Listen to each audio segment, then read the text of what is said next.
और ये लड़ाई हमारी निरंतर चल रही है और कहीं न कहीं आरक्षण हमारी पीढ़ी के आह्वान को और मजबूत कर रहा है। लेकिन जिस तरह की बातें हमें सुनने को मिल रही हैं, अब भारतीय जनता पार्टी नारी को नारा बनाने की कोशिश कर रही है। भारतीय जनता पार्टी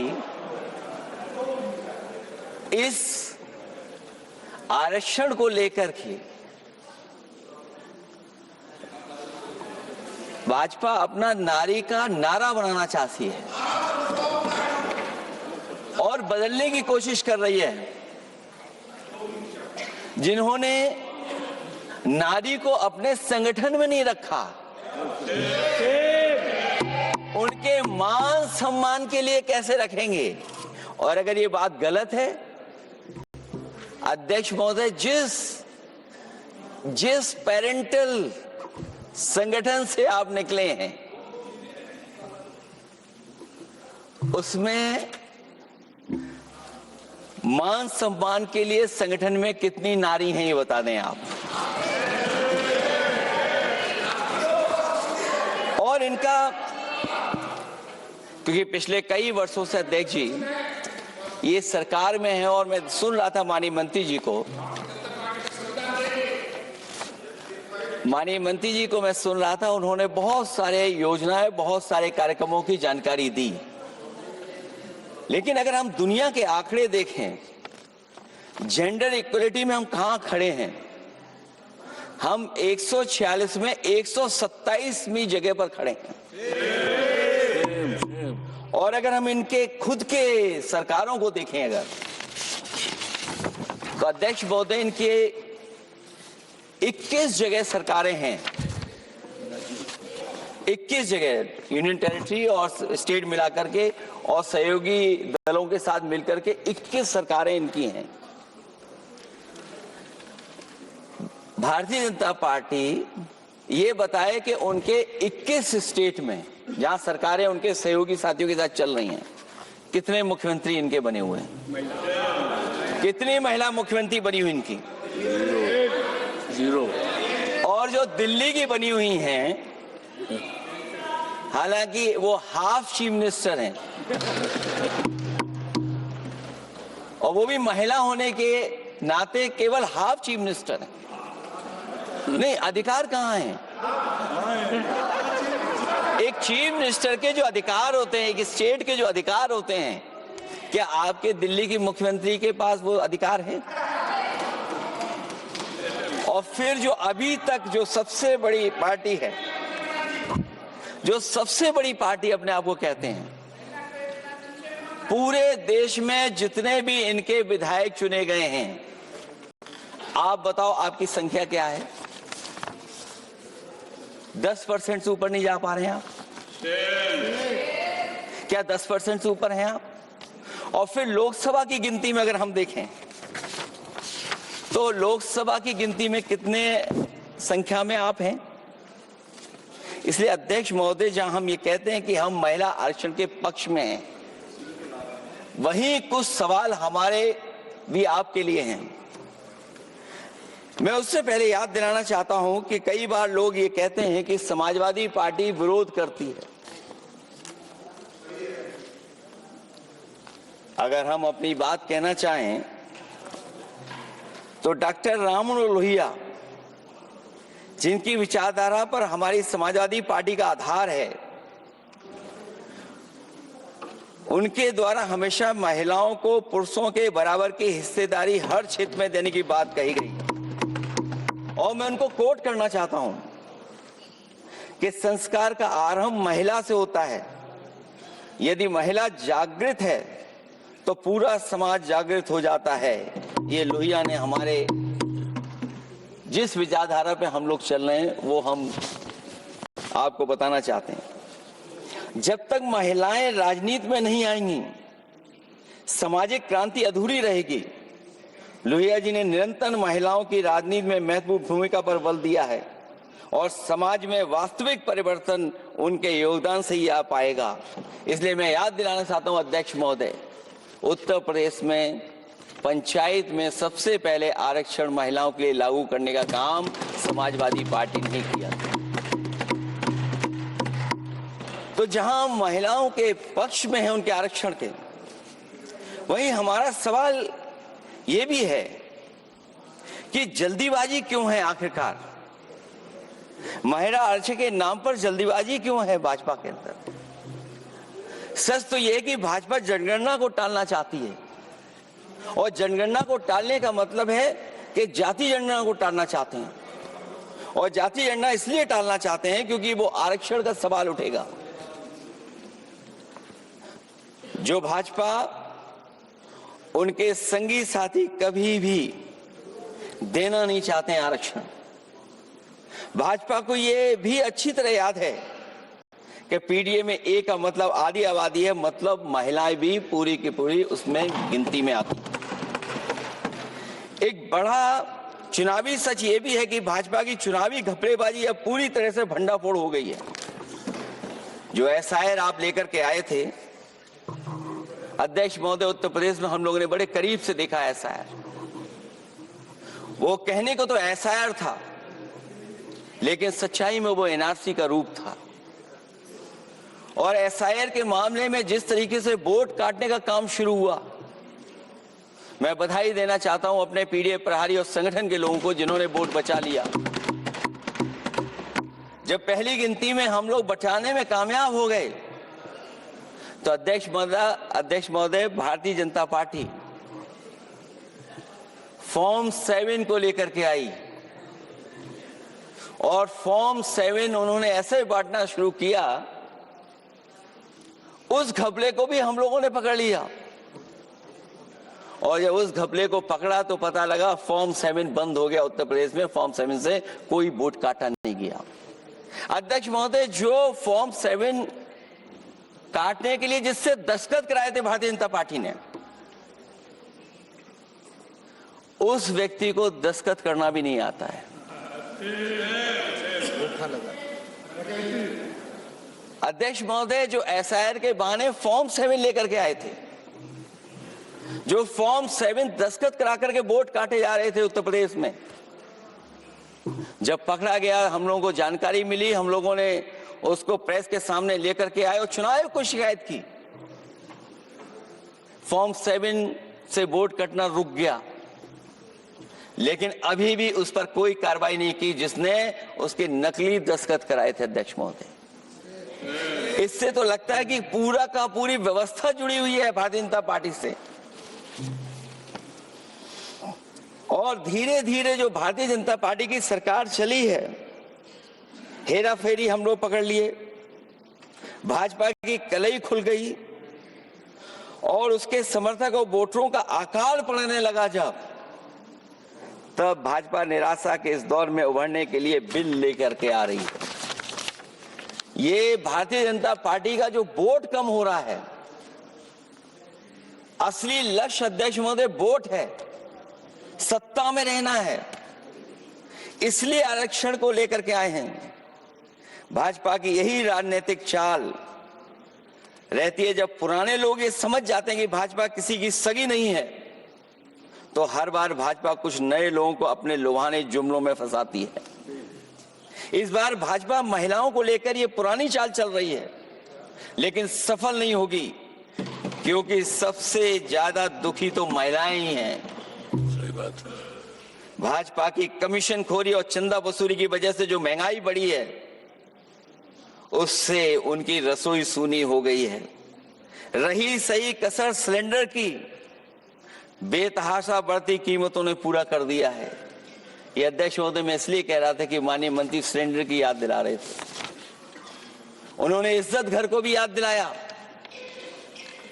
जिसको कभी प्रधानमंत्री जी ने कहा कि ये इज्जत घर होंगे। गांव गोद लिए गए, जाकर के सरकार देखे उन गांव को अनाथ अगर किसी ने छोड़ा है तो भारतीय जनता पार्टी ने छोड़ा है। हर महिला अपने बच्चों को पढ़ाना चाहती है, लेकिन भाजपा की शिक्षा विरोधी सोच तो सरकारी स्कूल तक बंद करवा दे रही है। महिलाओं का दर्द क्या होता है, ये मेरठ के दुकानदारों के परिवार की महिलाओं की आंखों में आए आंसू भी बयां कर रहे हैं। और नोएडा की मजदूर और मेट के गले बयान भी कर रहे हैं, क्योंकि जब हम बहस महिला आरक्षण पे कर रहे हैं तो हमें याद रखना चाहिए कि हमारे बिल्कुल बगल में 40,000 से ज्यादा लोग सड़कों पे मजदूर, महिलाएं सड़कों पर हैं, जहां से प्रभु श्री राम जो कभी हम लोगों ने स्क्रीन पे देखा था वो चुन करके आए थे। वहां पर महिलाएं धरने पर बैठी हैं। और अगर ये धरने पर इसलिए बैठी हैं क्योंकि उनको न्याय नहीं मिल रहा है, भारतीय जनता पार्टी की सरकार की वजह से उनके घर उजड़ रहे हैं, महिलाएं रो रो करके न्याय मांग रही हैं, तो मैं कहना चाहता हूं अध्यक्ष महोदय सरकार से कि अगर ये बिल इतना ही सही है तो इसे मेरठ नोएडा की पारिवारिक और कामगार महिलाओं के बीच बैठकर घोषित किया जाए कि उनके लिए इसमें क्या क्या होने जा रहा है। हम महिला आरक्षण के साथ हैं पर उस भाजपाई चालबाजी के खिलाफ हैं जो एक साजिश के तहत की जा रही है। भाजपाई और उनके संगी साथी देश की सबसे बड़ी आबादी के वर्ग मतलब पिछड़े वर्ग की महिलाओं के बारे में चुप्पी साधे बैठे हैं। ये बात अध्यक्ष जी समझ में नहीं आ रहा है, क्योंकि जब हम लोग प्रधानमंत्री जी को सुनते थे तो वो ये कहते थे कि हम पिछड़े वर्ग से आते हैं, हम आप जैसे ही हैं, पिछड़े हैं। लेकिन जब आरक्षण की बात हो रही है तो पिछड़ों की संख्या इसमें कितनी है, हमें उम्मीद है कि सरकार इस पर जरूर बात अपनी रखेगी। ये संशोधन के नाम पर जो जल्दीबाजी दिखा रहे हैं, दरअसल उसके पीछे भाजपाइयों की मंशा है कि जनगणना न करनी पड़े, क्योंकि अगर जनगणना करनी पड़ेगी तो जातिवार आंकड़े भी देने पड़ेंगे और जातिवार आरक्षण भी।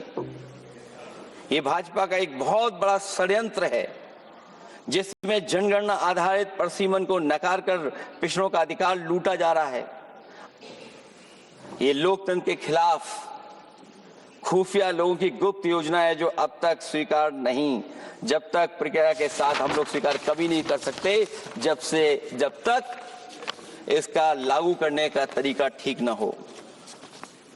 अगर पिछड़ों की आबादी कम से कम अगर हम ये गिन लें कि 70% 80% से ज्यादा है, अध्यक्ष महोदय अगर हम उनको 66% मान लें तो इनकी आबादी कम से कम पिछड़ों की 33% होगी, आधी आबादी की जनसंख्या, जिनके हक की बात तो है ही नहीं इसके अंदर। इसका मतलब यह हुआ कि पिछड़े वर्ग की 33% महिलाएं,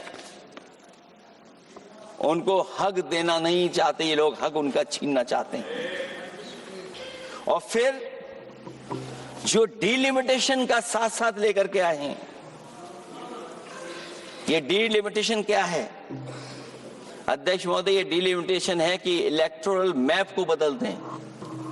हमारे पूर्व में कांग्रेस के सदस्य ने ठीक कहा है कि जब डिलिमिटेशन की बारी आई तो इन्होंने पूरी रणनीति बना करके कि किस तरीके से लोकसभाओं के क्षेत्र बनाए जाएं, क्षेत्र कैसे बने जिससे कि उन्हीं को पॉलिटिकल लाभ मिले।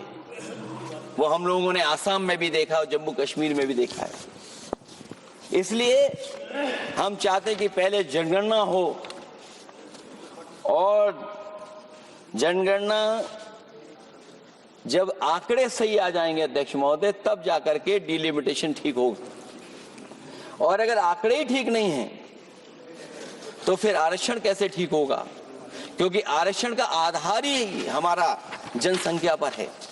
कहीं ऐसा तो नहीं कि आधी आबादी में ये मुस्लिम को भी ना गिनते हो, मुस्लिम महिलाओं को। इसलिए हमारी मांग होगी कि आधी आबादी में पिछड़े और मुस्लिम महिलाओं को भी जोड़ करके इस आरक्षण को पूरा किया जाए। एक जो हमें आशंका है कि जब आरक्षण होगा और डिलिमिटेशन होगा और जब संख्या बढ़ेगी तो उत्तर प्रदेश की संख्या विधानसभा की 500 से ऊपर होने जा रही है। और अगर 500 से ज्यादा होने जा रही है तो उसमें सरकार क्या विचार कर रही है? कहीं कोई ऐसा षड्यंत्र तो नहीं है जो हम महिला आरक्षण के बहाने उस षड्यंत्र को छिपा करके आगे बढ़ रहे हों। क्योंकि उत्तर प्रदेश में 120 सीटें तो लोकसभा की होने जा रही हैं और विधानसभा की सीटें तो अगर 600 हो रही हैं, अगर 600 हो रही हैं तो कहीं ऐसा तो नहीं अध्यक्ष महोदय उसमें भी कोई साजिश षड्यंत्र हो, जो षड्यंत्र हम लोगों को समझ में नहीं आ रहा हो। और अगर षड्यंत्र रहेगा तो जैसे अयोध्या हारे आप, एक बार फिर उत्तर प्रदेश आप हार जाएंगे। और 33% सीटें कौन सी होंगी? आप अगर सीट रिजर्व कर देंगे, कॉन्स्टिट्यूंसी रिजर्व हो जाएगी, तो अध्यक्ष महोदय ये महिलाओं के बीच ही कंपटीशन करा देंगे। अगर कॉन्स्टिट्यूंसी रिजर्व होंगी तो अध्यक्ष महोदय महिलाओं के बीच ही कंपटीशन हो जाएगा। क्योंकि वो अध्यक्ष महोदय वो माननीय सदस्य कह रहे हैं कि वो तो होना चाहिए, वो सास बहू वाली तो हार गई हैं आपकी।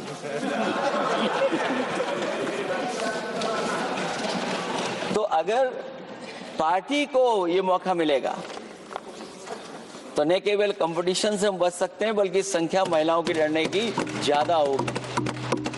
ये महिलाओं को ज्यादा नहीं लड़ने देना चाहते हैं चुनाव, इसलिए कॉन्स्टिट्यूंसीज को रिजर्व कर रहे हैं।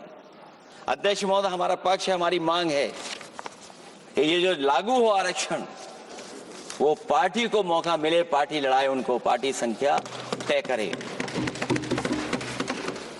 इसके साथ साथ जो रोटेशन वाला है इशू, स्वाभाविक है कि जब हम एक क्षेत्र से लड़ते हैं अध्यक्ष महोदय तो एक भावनात्मक अटैचमेंट बनता है वोटरों के बीच में। और अगर ये रोटेशन का मामला होगा तो अध्यक्ष महोदय कोई भी अपने क्षेत्र में बहुत ज्यादा भावनात्मक लगाव नहीं रखेगा क्षेत्र की जनता से।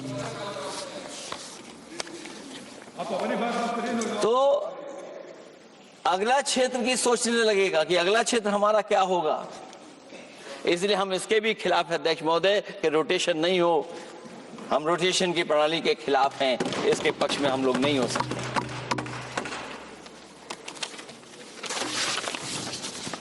इसलिए अध्यक्ष महोदय हमारी मांग होगी कि पहले सेंसस कराए, जनगणना कराई जाए।